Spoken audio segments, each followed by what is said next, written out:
70세가 넘은 할아버지가 병원에 비아그라를 처방받으러 왔습니다. 이 말을 들으면 어떤 생각이 드시나요?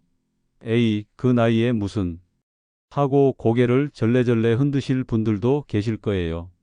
하지만 정말 그럴까요? 안녕하세요. 저는 20년 넘게 비뇨기과 전문의로 일해온 김민수입니다. 오늘 여러분께 이런 민감한 이야기를 하게 된 특별한 이유가 있어요. 지난주에 제 진료실에 75세 되신 어르신께서 오셨어요. 처음에는 전립선 검진 때문에 오신 줄 알았는데 상담을 해보니 전혀 다른 고민이 있으셨더라고요. 선생님, 나이가 이렇게 들었는데도 아직 그런 마음이 있는 게 정상인가요? 우리 집사람한테 말하기도 부끄럽고 그 순간 정말 가슴이 먹먹했어요. 20년 넘게 비뇨기과 의사로 일하면서 이런 고민으로 오시는 어르신들을 정말 많이 만났거든요. 60대, 70대가 되어서도 이런 문제로 혼자 고민하시는 분들이 생각보다 훨씬 많아요. 특히 우리나라 어르신들은 이런 이야기를 가족이나 친구들과 나누기가 어려우시죠. 체면상 어떻게 그런 말을 해, 이 나이에 무슨 그런 생각을 하면서 스스로를 검열하시게 되더라고요. 하지만 비뇨기과 의사로서 정말 말씀드리고 싶은 것은 이런 고민들이 전혀 부끄러운 것이 아니라는 거예요. 오히려 아주 자연스럽고 건강한 관심이거든요. 제가 의과대학에서 배운 것도 20년간의 임상 경험으로 확인한 것도 그래요. 비뇨기과에는 전립선, 방광 질환으로 오시는 분들이 많지만 사실 남성 성기능과 관련된 상담도 상당히 많은 부분을 차지해요. 그리고 이런 문제들은 나이와 상관없이 삶의 질과 직결되는 중요한 문제들이죠. 또한 비뇨기과 의사로서 여성 파트너들이 고민도 간접적으로 많이 듣게 되거든요. 부인들이 남편과 함께 상담받으러 오시거나 남편 대신 문의하러 오시는 경우들이 있어요. 그때마다 느끼는 건 이런 문제는 혼자만의 문제가 아니라 부부가 함께 해결해 나가야 할 문제라는 거예요. 혹시 지금 이 이야기를 들으시는 분 중에서도 나이가 들면 그런 건 자연스럽게 사라지는 게 정상 아닌가 하고 생각하고 계신 분들이 많을 거라고 짐작해요. 또는 우리 세대는 그런 이야기를 공개적으로 하는 게 아니야 라고 여기시는 분들도 계시겠죠. 그런데 정말 놀라운 사실을 하나 알려드릴까요? 최근 한 대학병원에서 조사한 결과에 따르면 70대 남성의 40% 이상이 여전히 성적 관심을 갖고 있고 60대 여성의 30% 이상이 성생활에 대한 고민을 갖고 있다고 답했습니다. 생각보다 높은 수치죠? 더욱 흥미로운 건 이런 연구 결과예요. 주 1, 2회 정도 꾸준히 성관계를 갖는 중장년층과 노년층의 심혈관 질환 사망률이 그렇지 않은 그룹보다 현저히 낮다는 거예요. 심지어 암 발생률도 낮더라고요. 이게 단순한 우연일까요? 아니, 그게 정말이야? 하고 의심스러우실 수도 있어요. 저도 처음에는 그랬거든요. 하지만 이런 연구 결과들이 계속 나오고 있어요. 성생활이 단순히 젊은 사람들만의 전유물이 아니라 나이가 들어서도 건강하고 행복한 삶을 위해 중요한 요소라는 것이 과학적으로 입증되고 있는 거죠. 그럼 왜 우리는 이런 이야기를 쉽게 하지 못할까요? 우리 세대는 이런 것들을 부끄러운 것, 숨겨야 할 것으로 배우며 자랐잖아요. 특히나 60대, 70대가 되면 이제 그만해야지. 체면상 어떻게 그런 생각을 해 하는 식으로 스스로를 검열하게 되죠. 하지만 의사로서 여기서 중요한 질문을 하나 던져보고 싶어요. 정말로 나이가 들면 그런 욕구나 필요가 완전히 사라지는 게 자연스러운 걸까요? 아니면 우리가 사회적 편견 때문에 스스로 포기하고 있는 건 아닐까요? 실제로 제 진료실에는 60대 이후에도 이런 문제로 상담을 받으러 오는 분들이 생각보다 많아요. 부부관계가 없어진 지 몇 년이 되었는데 이게 정상인가요? 남편 또는 아내는 아직도 그런 것을 원하는데 나는 영 마음이 내키지 않아요. 몸이 예전 같지 않아서 관계를 갖기가 힘들어요. 같은 고민들이죠. 이런 고민들을 갖고 있는 분들이 혼자만 그런 게 아니라는 걸 말씀드리고 싶어요. 아주 자연스럽고 당연한 현상이에요. 나이가 들면서 몸이 변하고 마음도 변하고 관계도 변하는 건 누구에게나 일어나는 일이거든요. 그런데 여기서 포인트는 변한다는 것이 끝난다는 뜻은 아니라는 거예요. 20대, 30대 때와는 다른 방식일 수는 있지만 여전히 사랑하고 사랑받고 싶은 마음, 누군가와 친밀감을 나누고 싶은 마음은 사라지지 않는다는 거죠. 오히려 이 시기에야말로 진정한 의미, 성숙한 관계를 만들어갈 수 있는 때일지도 몰라요. 젊을 때처럼 호르몬에 이끌려서가 아니라 오랜 시간 함께 해온 깊은 애정과 이해를 바탕으로 한 더 깊이 있는 관계 말이에요. 혹시 지금 이 이야기를 들으시면서 우리 부부는 이미 각방을 쓴 지 오래됐는데 하고 생각하고 계신가요? 아니면 요즘 남편 또는 아내가 그런 쪽으로는 관심이 없는 것 같은데 하고 걱정하고 계신가요? 그런 분들께 미리 말씀드리자면 각방을 쓴다고 해서 부부관계가 끝나는 것도 아니고 지금 당장 관심이 없다고 해서 앞으로도 계속 그럴 거라는 보장도 없어요. 중요한 건 서로에 대한 관심과 애정을 어떻게 표현하고 유지해 나가느냐 하는 거죠. 오늘은 의사로서 그리고 여러분과 같은 세대를 부모님으로 둔 아들로서 이런 궁금증들을 하나씩 풀어보려고 해요. 60대 이후에 나타나는 신체적, 정신적 변화들은 무엇인지, 이런 변화들이 부부관계에 어떤 영향을 미치는지, 그리고 이런 변화들을 슬기롭게 받아들이면서도 여전히 만족스러운 관계를 유지할 수 있는 현실적인 방법들은 무엇인지 함께 살펴보겠습니다. 부끄러워하지 마세요. 이건 아주 자연스럽고 건강한 관심이에요. 오히려 이런 것들에 대해 관심을 갖고 개선하려고 노력하는 것이 더 젊고 활기찬 노년을 보내는 비결일지도 모르거든요. 자, 그럼 이제 본격적으로 60대 이후에 어떤 변화들이 일어나는지, 그리고 그 변화들을 어떻게 받아들이고 대처해 나갈 수 있는지 제가 20년간의 진료 경험을 바탕으로 차근차근 말씀드리겠습니다. 먼저 신체적 변화부터 이야기해 볼까요? 이런 변화들을 이해하는 것이 문제 해결의 첫걸음이거든요. 여성분들의 경우 가장 큰 변화는 폐경 이후에 나타납니다. 폐경이라는 건 결국 여성 호르몬을 만드는 공장이 문을 닫는다는 뜻이에요. 제가 진료실에서 만난 한 분의 사례를 말씀드릴게요. 얼마 전에 62세 되신 한 여사님이 남편분과 함께 오셨어요. 선생님, 폐경이 된 후로 부부관계가 점점 어려워졌어요. 예전에는 괜찮았는데 요즘에는 관계를 가질 때마다 아픔을 느껴요라고 하시더군요. 이게 바로 호르몬 변화 때문에 자연스러운 윤활이 어려워져서 생기는 현상이에요. 또 다른 변화는 관심 자체가 줄어든다는 거예요. 여성도 남성 호르몬을 조금씩 만들어내는데 폐경 이후에는 이것도 함께 줄어들거든요. 그래서 자연스럽게 그쪽에 대한 관심이나 욕구가 예전만 못하게 되는 거죠. 남성분들의 경우는 여성처럼 급격한 변화보다는 서서히 변화가 나타나는 경우가 많아요. 67세 되신 한 사장님이 오셔서 선생님, 예전에는 괜찮았는데 요즘 들어 뭔가 기력이 떨어지는 것 같다고 하시더라고요. 검사를 해보니 남성 호르몬 수치가 많이 떨어져 있더라고요. 하지만 모든 남성이 다 그런 건 아니에요. 같은 나이대라도 개인차가 상당히 커요. 제 환자분 중에는 75세가 되어도 젊은이 못지않은 활력을 보이시는 분들도 계시거든요. 신체적 변화보다 더 중요할 수 있는 게 바로 심리적, 정신적 변화예요. 제가 환자분들을 만나면서 정말 많이 느끼는 부분인데 나이가 들면서 성격이나 생활 패턴이 점점 굳어지는 거예요. 한 부부가 상담을 받으러 오셨는데 남편분이 선생님, 젊었을 때는 아내가 뭘 좋아하는지, 뭘 싫어하는지 궁금했는데 요즘은 그런 것도 별로 궁금하지 않아요.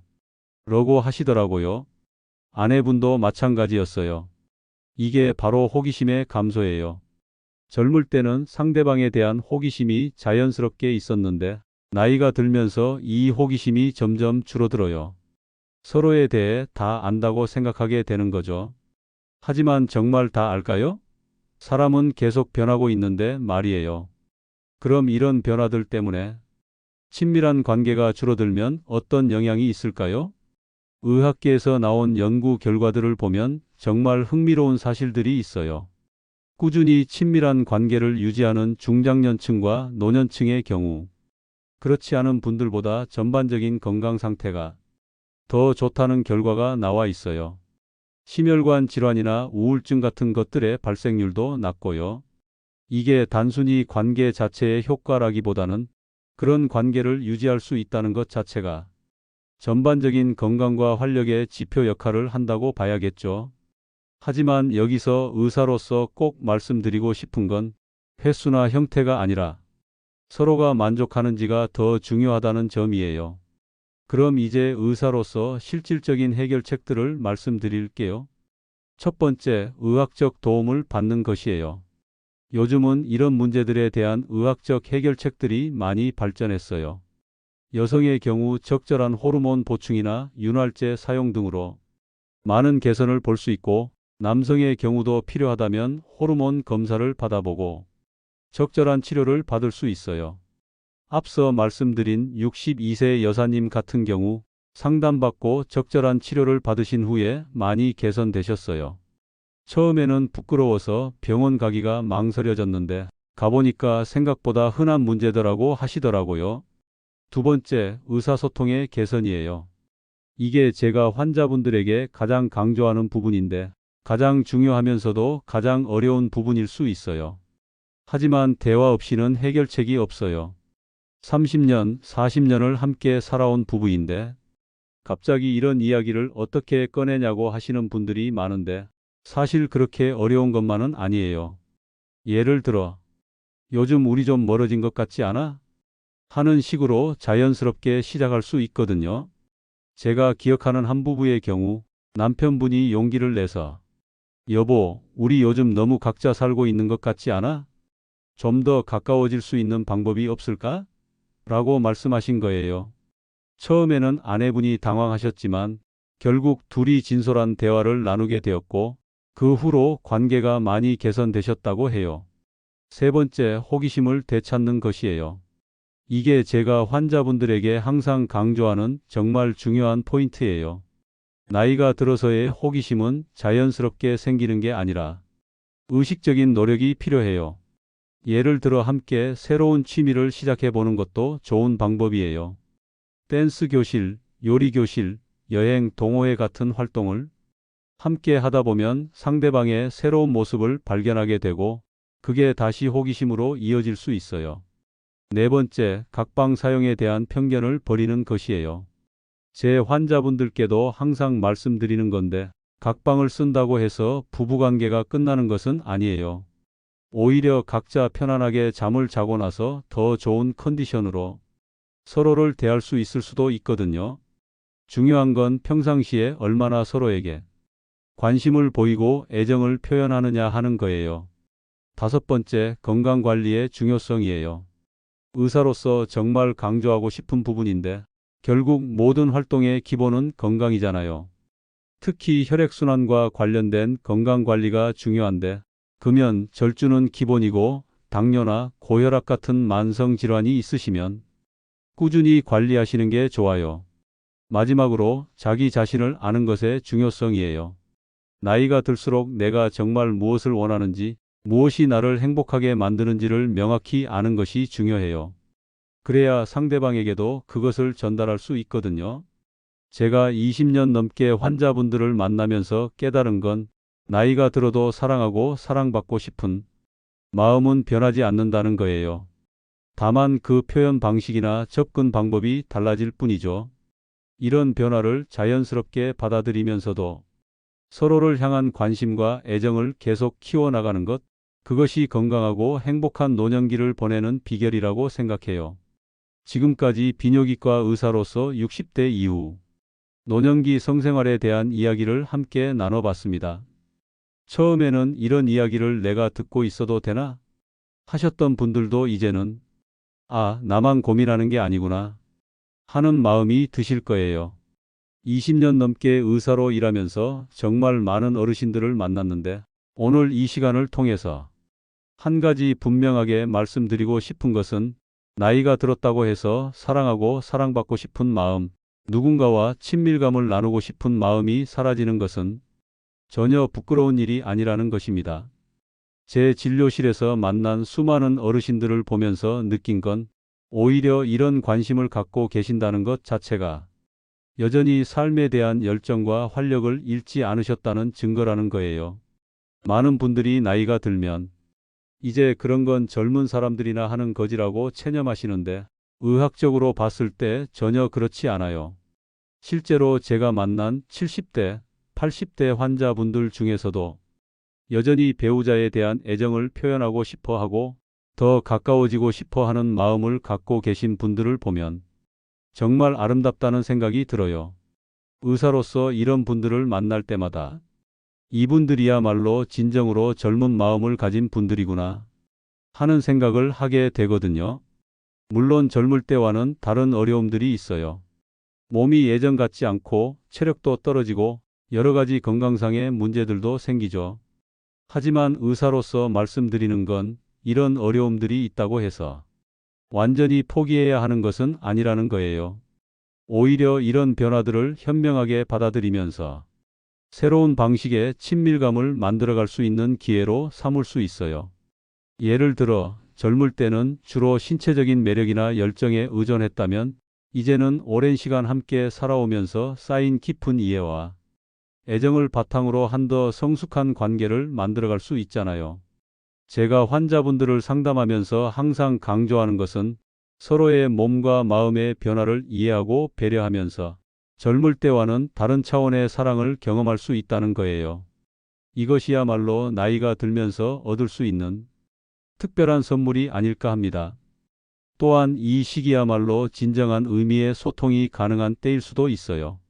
자녀들도 다 독립했고 사회적인 역할에서도 어느 정도 자유로워진 상태에서 온전히 서로만을 위한 시간을 가질 수 있으니까요. 젊을 때는 바쁘다는 핑계로 미뤄뒀던 진솔한 대화들을 이제야 나눌 수 있는 거예요. 그런데 의사로서 여기서 가장 중요한 것은 서로에 대한 존중과 배려라는 점을 다시 한번 강조하고 싶어요. 제가 수많은 부부들을 상담하면서 느낀 건 나이가 들수록 개인차가 더 커진다는 거예요. 어떤 분은 여전히 활발한 관심을 보이시는 반면 어떤 분은 그런 것보다는 다른 형태의 친밀감을 더 원하실 수도 있어요. 이런 차이를 인정하고 존중하는 것이 무엇보다 중요해요. 제가 환자분들께 항상 말씀드리는 건 만약 배우자가 예전만큼 관심을 보이지 않는다고 해서 섭섭해하지 마시라는 거예요. 그보다는 어떤 방식으로 애정을 표현하면 좋을까? 어떻게 하면 더 가까워질 수 있을까? 를 함께 고민해 보는 것이 더 건설적이라고 생각해요. 또한 의학적인 도움이 필요하다면 주저하지 마시고 전문가의 도움을 받으세요. 요즘은 이런 문제들에 대한 치료법들이 많이 발전했어요. 제 진료실에도 부끄러워서 병원에 가지 못하고 혼자 끙끙 앓다가 뒤늦게 오시는 분들이 많은데 정말 안타까운 일이에요. 의사들은 이런 문제들을 매일 접하는 전문가들이니까 부끄러워할 필요가 전혀 없어요. 오히려 빨리 오셔서 상담받으시는 분들이 더 좋은 결과를 보시는 경우가 많거든요. 그리고 의사로서 무엇보다 중요하다고 생각하는 것은 서로에 대한 호기심을 잃지 않는 것이에요. 40년, 50년을 함께 살았다고 해서 상대방에 대해 다 안다고 생각하지 마세요. 사람은 계속 변하고 성장하는 존재거든요. 지금의 배우자는 10년 전, 20년 전의 배우자와는 또 다른 사람일 수 있어요. 제가 환자분들께 항상 권하는 것은 새로운 취미를 함께 시작해 보시라는 거예요. 함께 여행도 가보시고 새로운 사람들도 만나보세요. 그러다 보면 배우자의 새로운 모습을 발견하게 될 거예요. 우리 남편 또는 아내가 이런 면도 있었네 하면서 다시 호기심이 생길 수 있어요. 건강 관리도 게을리하지 마세요. 의사로서 정말 강조하고 싶은 부분인데 나이가 들수록 건강이 모든 활동의 기본이 되니까요. 규칙적인 운동, 건강한 식습관, 충분한 휴식을 통해 컨디션을 유지하세요. 몸이 건강해야 마음도 건강하고 마음이 건강해야 좋은 관계도 유지할 수 있어요. 혹시 지금 당장은 이런 관심이 없더라도 너무 걱정하지 마세요. 의사로서 오랫동안 환자분들을 보면서 느낀 건 사람의 마음과 몸은 계속 변한다는 거예요. 지금은 아니어도 언젠가 다시 그런 마음이 생길 수 있어요. 그때를 위해서라도 서로에 대한 애정과 관심만은 놓지 마시기 바라요. 마지막으로 의사로서 꼭 말씀드리고 싶은 것은 각자의 속도를 인정해 달라는 거예요. 나이가 들수록 모든 것이 느려져요. 몸의 반응도, 마음의 변화도, 관계의 발전도 젊을 때보다는 시간이 더 걸릴 수 있어요. 하지만 그렇다고 해서 포기할 이유는 없어요. 천천히 서두르지 말고 서로의 속도에 맞춰가면 되는 거예요. 제가 20년 넘게 환자분들을 만나면서 깨달은 것은 무엇보다 중요한 것은 함께하는 시간 자체를 소중히 여기는 것이라는 거예요. 거창한 것이 아니어도 괜찮아요. 함께 차 한 잔 마시면서 나누는 대화, 손을 잡고 하는 산책, 어깨를 두드려주는 작은 스킨십. 이런 작은 것들이 쌓여서 큰 행복이 되는 거예요. 60대, 70대의 사랑은 20대, 30대의 사랑과는 분명 다를 거예요. 하지만 의사로서 말씀드리는 건 다르다고 해서 덜 소중한 것은 아니라는 거예요. 오히려 더 깊고 더 진실하고 더 따뜻한 사랑일 수 있어요. 오랜 시간 함께 웃고 울고 기쁨과 슬픔을 나누며 쌓인 그 깊이를 젊은 사람들은 흉내낼 수 없거든요. 이것이야말로 나이가 들면서 얻게 되는 특별한 보물이라고 생각해요. 여러분이 지금까지 함께 쌓아온 그 소중한 관계를 포기하지 마세요. 조금 다른 방식일 수는 있지만 여전히 서로를 사랑하고 아껴주는 마음을 표현하며 살아가시길 바라요. 그것이야말로 진정으로 아름다운 노년기를 보내는 비결이라고 의사로서 확신합니다. 건강하고 행복한 노년기를 보내시길 진심으로 응원합니다. 오늘 이 이야기가 여러분의 삶에 조금이나마 도움이 되었다면 같은 고민을 하고 계실 다른 분들에게도 이런 내용이 전해질 수 있도록 좋아요 버튼을 눌러주시고 구독과 알림 설정도 해주시면 정말 감사하겠습니다. 의사로서 이런 소중한 정보들을 혼자서만 간직하기에는 너무 아깝다고 생각해요. 여러분의 주변에 비슷한 고민을 하고 계신 분들이 계시다면 이 내용을 공유해 주세요. 그분들에게도 큰 위로와 도움이 될 거라고 확신합니다. 우리 모두가 함께 건강하고 행복한 노년을 만들어가면 좋겠습니다. 부끄러워하지 마시고 포기하지 마시고 서로를 향한 사랑을 계속 키워나가시기 바랍니다. 의사로서 그리고 여러분의 건강한 삶을 응원하는 한 사람으로서 진심으로 응원합니다. 감사합니다.